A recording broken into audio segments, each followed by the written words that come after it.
All right, everyone. We have a bit of a case of too little too late here. Link in the description, archived, of course. YouTube has come out and said it's going to reinstate accounts that were banned for so-called disinformation with regards to the 2020 election and to the coup.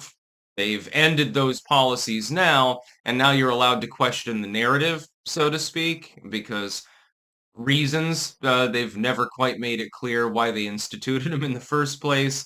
It never really made sense. Oh my God, if people are allowed to question the election, we're going to have 10 more J6s. And it was an excuse. It was an excuse to ban people with opinions that they did not like. The same is true of the COOF.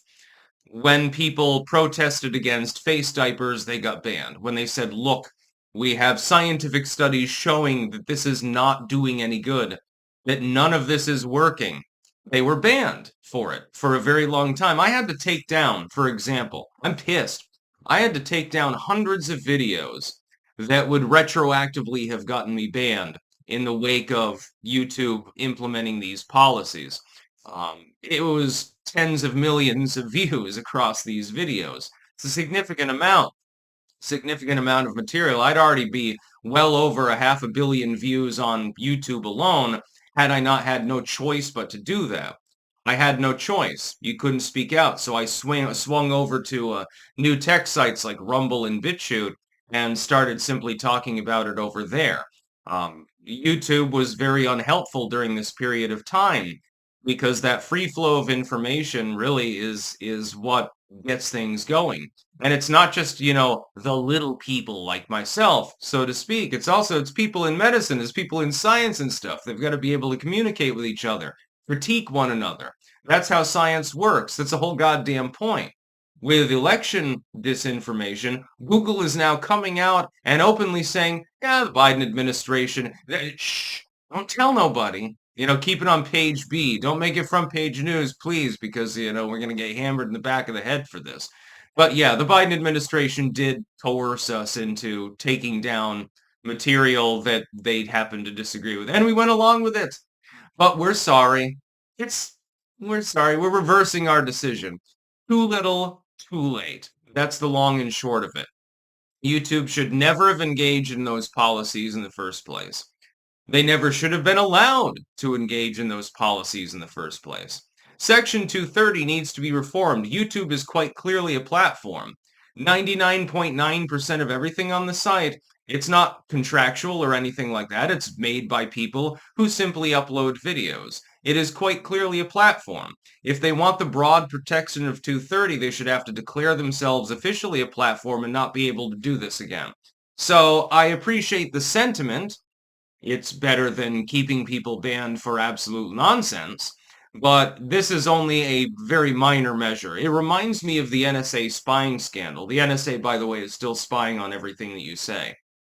Ted Cruz and Rand Paul led the filibuster. And they said, well, we're not going to renew these programs because you're spying on Americans. And it was a very, very slow bleed, but eventually the public knew, yeah, that was actually what's happening. At the 11th hour, Ted Cruz dropped his position in the filibuster, allowing the NSA to simply transfer material to private companies as opposed to holding it directly on government servers. And that was the only thing that ever was accomplished there. And Rand Paul was pissed, by the way. I may not agree with everything that he says or does, but in that particular instance, he was the principled one.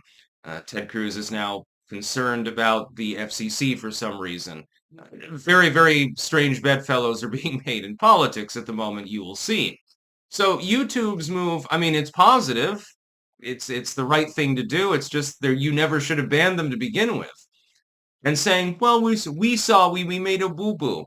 Yeah, you were pressured by the Biden admin. You could have come out. This is what YouTube would have done maybe 15 years ago. They could have come out like they did with SOPA, ACTA, PIPA, other government measures and things like that. Wikipedia did this, Firefox did this, a bunch of sites did this. None of them do it anymore. They all love their censorship now because, it gets them paid.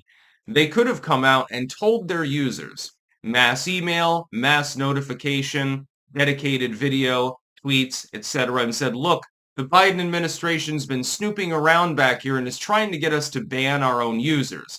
They could have turned it into a major, massive national scandal, stood on the high ground, thrown the Biden administration under the bus, told us what the hell was happening, and said, look, they're trying to ban you for disagreeing with, government policy, and that's just not the way that we're going to do business in this company.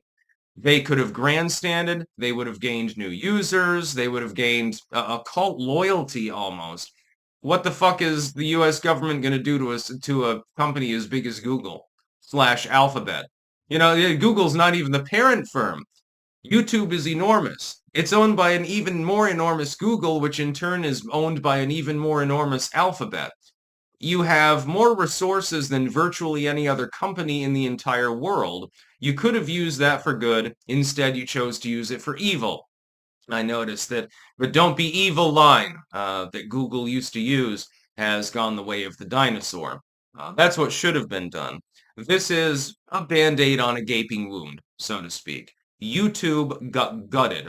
Political commentary section especially got gutted during that period of time, and people started moving to other platforms. Not just new tech, but people were fleeing to TikTok, which is less censorious, which is hysterical because it's technically still owned by the Chi-coms.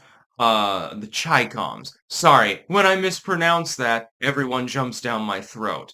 It's owned by them. Even Facebook went in the other direction. It's interesting to see YouTube be like the later tater. They're the ones that are bringing up the back of the pack when it comes to undoing all of the stupid rules that they implemented for years. They should undo more of them, by the way.